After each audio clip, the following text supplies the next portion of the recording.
Hello friends, स्वागत है आपका आपके अपने चैनल लेट्स स्टडी इंडिया में। और आज हम लोग स्टार्ट करेंगे डी फ्रक्टोज के बारे में। इसके पहले हम लोगों ने डी ग्लूकोज को देख लिया था, उसके केमिकल प्रॉपर्टीज़, फिजिकल प्रॉपर्टीज़, और इसके हम लोग क्या कर रहे थे, ओपन चेन स्ट्रक्चर को भी देख लिए थे। आज बात करते हैं डी फ्रक्टोज के बारे में और उसमें हम लोग कुछ चीज़ों को आइए पहले समझ लेते हैं। तो हमको देखिए पढ़ना है, ठीक।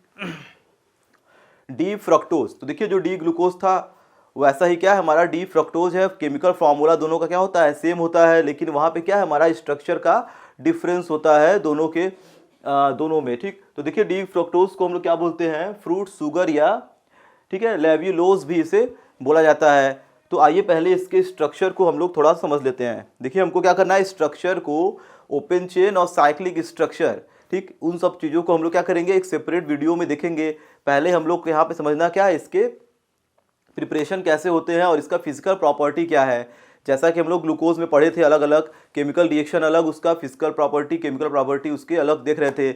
और उसके स्ट्रक्चर जो उसका ओपन चेन स्ट्रक्चर था ग्लूकोज का, उसे हम लोग क्या कर रहे थे, उसके पूरे एविडेंस को देखे थे कैसे इसका ओपन चेन स्ट्रक्चर बनता है। अभी बचा हुआ है दोनों का साइक्लिक स्ट्रक्चर। तो साइक्लिक स्ट्रक्चर की बात हम लोग क्या करेंगे, लास्ट में करेंगे, जब हम लोग क्या करेंगे पूरे ग्लूकोज और फ्रक्टोज को अच्छे से कंप्लीट कर लेंगे, यानी उसका फिजिकल प्रॉपर्टी, केमिकल प्रॉपर्टी और प्रिपरेशन और ओपन चेन स्ट्रक्चर।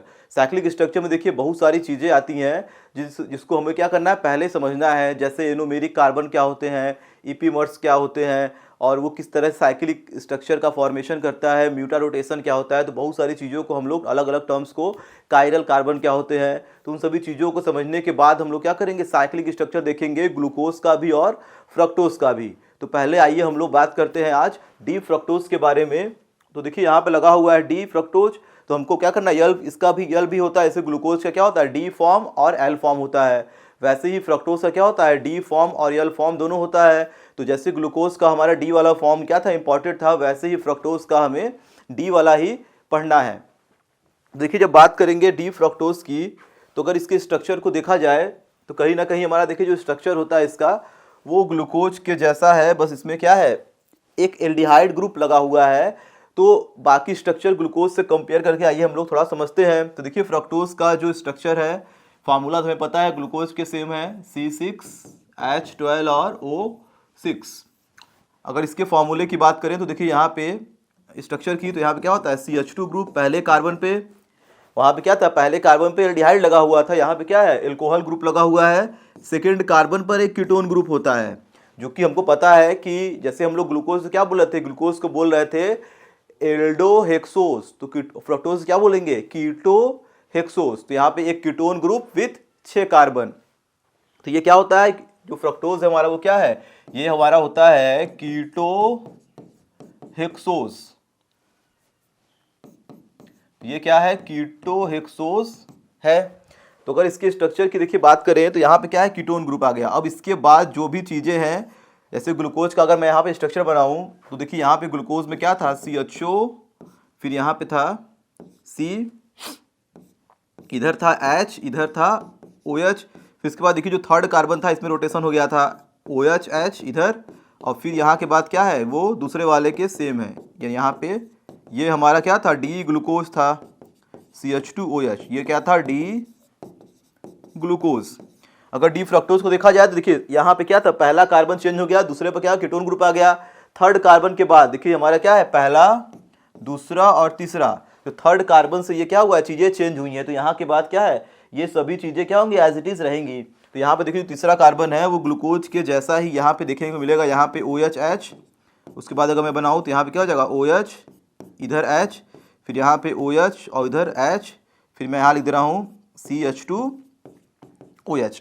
तो बस चेंजिंग कहाँ है, चेंजिंग हमारा इतने दूर है, बाकी उसके बाद तीसरे कार्बन के बाद ये सेम है ग्लूकोज के जैसा ही। तो ये हमारा क्या है डी फ्रक्टोज, इसे बोलेंगे डी फ्रक्टोज। तो ये हमारा क्या है डी फ्रक्टोज है। तो इसको हम लोग समझ लिए, इसके ओपन चेन स्ट्रक्चर को। अब इसका एविडेंस क्या है, यानी कैसे कैसे हमको पता चलेगा कि इसमें एक कीटोन ग्रुप आया, कितने OH ग्रुप हैं, कितने कार्बन चेन है, इन सभी चीज़ों को हम लोग क्या करेंगे इसके ओपन चेन स्ट्रक्चर में अच्छे से पढ़ लेंगे। तो पहले आइए देखते हैं इसके प्रिपरेशन को। तो बात करेंगे प्रिपरेशन की, तो पहले इसको आप लोग कर लीजिए नोट। अब लिखते हैं इसका प्रिपरेशन। तो देखिए प्रिपरेशन में पहले हमें पढ़ना है it can prepared by hydrolysis of cane sugar.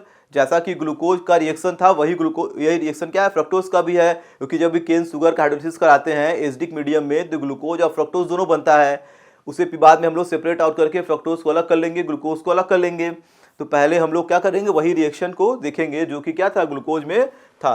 तो यहाँ देखिए दिया गया it can prepared by hydrolysis of cane sugar. तो यहाँ पे अगर मैं केन शुगर ले लूँ यानी सुक्रोज C12H22 और O11, ये क्या बन गया, सुक्रोज या केन शुगर। अब इसका क्या कराना है, हमें कराना है हाइड्रोलिसिस यानी रिएक्शन कराना है वाटर के साथ इन एसिडिक मीडियम। तो देखिए ये क्या बनता है, ग्लूकोज और फ्रक्टोज। ये रिएक्शन एकदम सिंपल सा है जो हम लोग बार बार देख रहे हैं, C6H12O6 और क्या बनेगा C6H12O6। तो ये हमारे पास क्या हो गया, दो मॉलिक्यूल यहाँ पे फॉर्म हो गए। ये मान लेते हैं बन गया फ्रक्टोज और ये बन गया ग्लूकोज। अब देखिए यहाँ से हमें क्या करना है, इसको सेपरेट करना है। तो हम लोग करते क्या है, यहाँ पे ऐड करते हैं हम लोग लाइम, ठीक है, यहाँ कैल्शियम, ठीक है, कैल्शियम ऑक्साइड का। यानी हम लोग क्या करेंगे, यहाँ पे अब देखिए दिया गया है the resulting mixture is treated with, जो रिजल्टिंग मिक्सचर बना है ग्लूकोज और फ्रक्टोज का, इसे ट्रीट करना है किसके साथ, लाइम के साथ, यानी कैल्शियम ऑक्साइड के साथ। तो हमें क्या मिलता है, तो यहाँ पे क्या होगा, वो कैल्शियम ऑक्साइड का, यानी हमारे पास वहां बन जाता है फ्रक्टोज गेट प्रेसिपिटेटेड। तो जो फ्रक्टोज होगा वो प्रेसिपिटेट हो क्या बना देगा, Ca फ्रक्टोसेट। ये क्या बना देगा, कैल्शियम फ्रक्टोसेट के फॉर्म में पीपीटी बन जाएगा। यानी कहने का मतलब ये जो मिक्सचर हमारे पास बना हुआ है इन दोनों का, ये हमारे पास क्या बन गया, मिक्सचर बन गया ग्लूकोज और फ्रक्टोज का। अब इस मिक्सचर में हमें क्या करना है, इस मिक्सचर में मिलाना है कैल्शियम ऑक्साइड, जिसे क्या बोलते हैं हम लोग, लाइम बोलते हैं, ठीक। तो इस मिक्सचर में जैसे ही हम लोग क्या करेंगे, कैल्शियम ऑक्साइड को ऐड कराएंगे इस मिक्सचर के पास अंदर, तो ये इसके साथ क्या होता है, ये फ्रक्टोज के साथ एक पीपीटी बना देता है। इसे बोलते हैं हम लोग कैल्शियम फ्रक्टोसेट। तो आइए इस रिएक्शन को हम लोग बाकी, ठीक है, नेक्स्ट पेज पे देखते हैं इसे। तो ये कैल्शियम फ्रक्टोसेट बना लेगा। तो अगर इन दोनों को इस मिक्सचर में कैल्शियम ऑक्साइड जैसे ही ऐड कराएं, ये सॉलिड फॉर्म में रहता है, इसे क्या बोलते हैं हम लोग, इसे बोलते हैं लाइम। तो इस लाइम को जैसे ही मिलाएंगे तो ये क्या करेगा, इसके साथ ये कैल्शियम कंबाइंड होके बना लेता है कैल्शियम फ्रक्टोसेट। ये क्या बन जाएगा, C6H12O6 इंटू Ca, इसी को बोल रहे हैं कैल्शियम फ्रक्टोसेट, ठीक। तो ये क्या बना लिया, कैल्शियम फ्रक्टोसेट बन गया। और ये क्या होता है, प्रेसिपिटेट के फॉर्म में नीचे बैठ जाता है और ग्लूकोज क्या है, सॉल्युबल रहता है उसी सॉल्यूशन में। मिक्सचर में क्या ग्लूकोज है, फ्रक्टोज है। जैसे ही कैल्शियम ऑक्साइड डालें तो कैल्शियम ऑक्साइड में से जो कैल्शियम है वो फ्रक्टोज के साथ मिलकर कैल्शियम फ्रक्टोसेट बना दिया।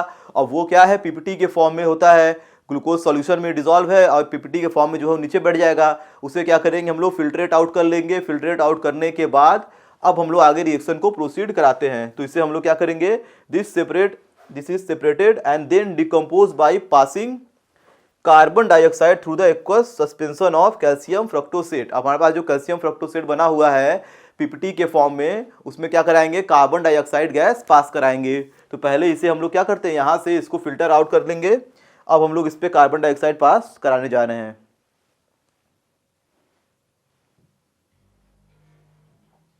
देखिए यहाँ पे जो बना हुआ है, इसी पेज पर आइए देख लेते हैं हम लोग, ठीक। तो देखिए कैल्शियम फ्रक्टोसेट जो बना है हमारे पास C6H12O6 इंटू Ca। अब इस पर रिएक्शन कराना है किसका, कैल्शियम कार्बन डाइऑक्साइड गैस, इस पर क्या कराया गया, पास कराया गया। क्योंकि ये क्या है हमारे पास, ये सॉल्युबल नहीं है, ये पीपीटी के फॉर्म में था, तो ये करेगा क्या, ठीक। देखिए कैल्शियम के साथ क्या है, कैल्शियम ऑक्साइड मिलाए थे, तो कैल्शियम, ये फ्रक्टोसेट का फॉर्मूला का CaO यहाँ पर रहेगा, ये हमें ध्यान देना है, ठीक है। केवल Ca नहीं, CaO, बस ये कैल्शियम ऑक्साइड के साथ क्या किया, पीपीटी बना लिया। अब ये क्या करेगा, इसके साथ ये कंबाइंड होके क्या बना लेगा, कैल्शियम कार्बोनेट बना लेता है। यानी ये क्या बनाएगा, CaCO3। और ये भी क्या होता है, प्रेसिपिटेट के फॉर्म में बैठ जाएगा नीचे, बचेगा हमारे पास प्योर फ्रक्टोज। तो ये क्या बन गया हमारे पास, प्योर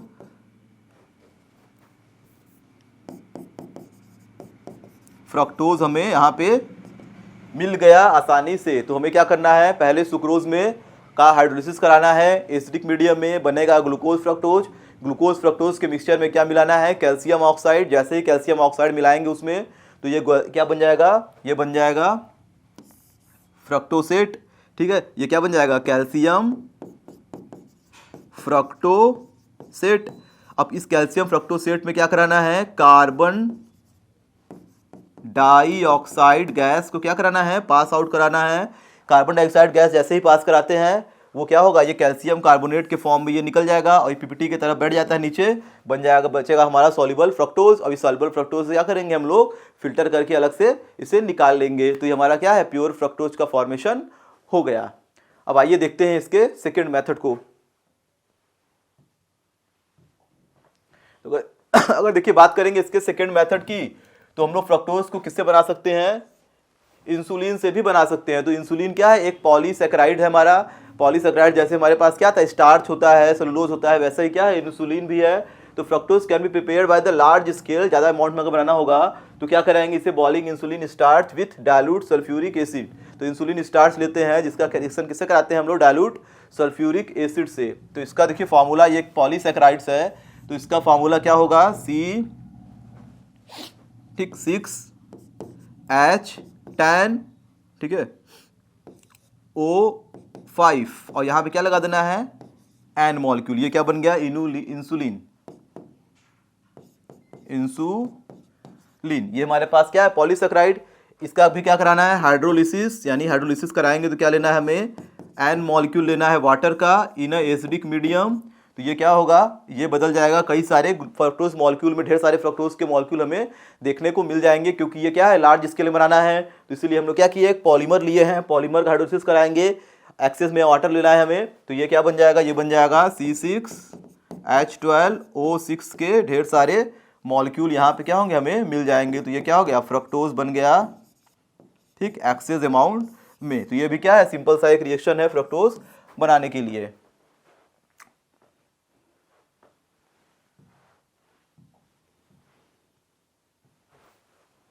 अब देखिए बात करते हैं इसकी फिजिकल प्रॉपर्टी की। तो आइए इसके फिजिकल प्रॉपर्टी को भी देख लेते हैं। यहाँ पर देखिए दिया गया है, fructose is colourless crystalline solid. ये क्या है, क्रिस्टलाइन सॉलिड है, जैसा ग्लूकोज होता है क्रिस्टल के फॉर्म में, कलर इसका कुछ नहीं है, ठीक है। Highly soluble in water, water में क्या है, सॉल्युबल है, क्योंकि इसके पास भी क्या है, कई सारे OH ग्रुप हैं। OH ग्रुप क्या करता है, वाटर के मॉलिक्यूल के साथ हाइड्रोजन बॉन्ड बनाता है। तो जहाँ भी हाइड्रोक्साइड ग्रुप होते हैं, अगर वाटर सॉल्युबल है तो इसका मतलब क्या है, वाटर के साथ वो हाइड्रोजन बॉन्ड का फॉर्मेशन कर रहा है। दूसरी चीज़ इसे बोलते, it is the sweetest sugar found to be honey. ये कहाँ पाया जाता है, हनी बी में पाया जाता है। क्या है, ये एक स्वीटेस्ट शुगर है, ये हम लोग पढ़ सकते हैं आसानी से। फिर देखिए लास्ट दिया गया है, इट इज़ अ कीटोहेक्सोज, जो मैंने पहले ही बता दिया था, ठीक। ये क्या है, ये कीटोहेक्सोज है, यानी यहाँ पे क्या है, कीटोन ग्रुप प्लस 6 कार्बन इसके स्ट्रक्चर में हम लोग देख रहे थे। So the chemical property is due to the keto group. तो इसके देखिए जितने भी केमिकल प्रॉपर्टी जनरली देखेंगे उसमें कीटो ग्रुप कहीं ना कहीं क्या होगा, इन्वॉल्व होगा। और क्या इन्वॉल्व होगा, और पांचों के पांचों हाइड्रोक्सिल ग्रुप भी यहाँ पे क्या होंगे, केमिकल रिएक्शन में इन्वॉल्व होंगे। जैसे ग्लूकोज के केमिकल रिएक्शन में देख रहे थे तो कुछ केमिकल रिएक्शन क्या हो रहे थे, उसके एल्डिहाइड ग्रुप पे हो रहे थे, कुछ केमिकल रिएक्शन उसके हाइड्रोक्साइड ग्रुप पे हो रहे थे। तो वैसे ही फ्रक्टोज में जो भी कुछ केमिकल रिएक्शन होंगे वो उससे कीटोन ग्रुप पे होंगे और कुछ उसके OH ग्रुप पे प्रोसीड होंगे, ठीक। और इसका जो मैक्सिमम प्रॉपर्टी होता है, अधिकतर प्रॉपर्टी इसके क्या होते हैं, ग्लूकोज के जैसे ही होते हैं, क्योंकि कहीं ना कहीं इसका क्या है, मॉलिक्यूलर फार्मूला सेम है, स्ट्रक्चर क्या है, डिफरेंट है। जो भी केमिकल रिएक्शन होंगे वो ग्लूकोज वाले ही केमिकल रिएक्शन ये भी देगा, लेकिन थोड़ा सा क्या है, थोड़ा मोड़ा इसमें केवल डिफरेंस आएगा। तो ये हमारे क्या थे, इसके फिजिकल प्रॉपर्टी थे। अब हम लोग बात करेंगे इसके केमिकल रिएक्शन की अगले वीडियो में। तो ये हमारा क्या था, एक छोटा सा लेक्चर था केवल और केवल फ्रक्टोज के बारे में। इसके हम लोग इंट्रोडक्शन को देख लिए और इसके प्रिपरेशन और फिजिकल प्रॉपर्टी को समझ लिए। आगे हम लोग क्या करेंगे, इसके केमिकल रिएक्शन को देखेंगे और इसके ओपन चेन स्ट्रक्चर को भी समझेंगे। तो वीडियो को यहीं पर समाप्त करते हैं, पढ़ाई जारी रखिए, थैंक यू।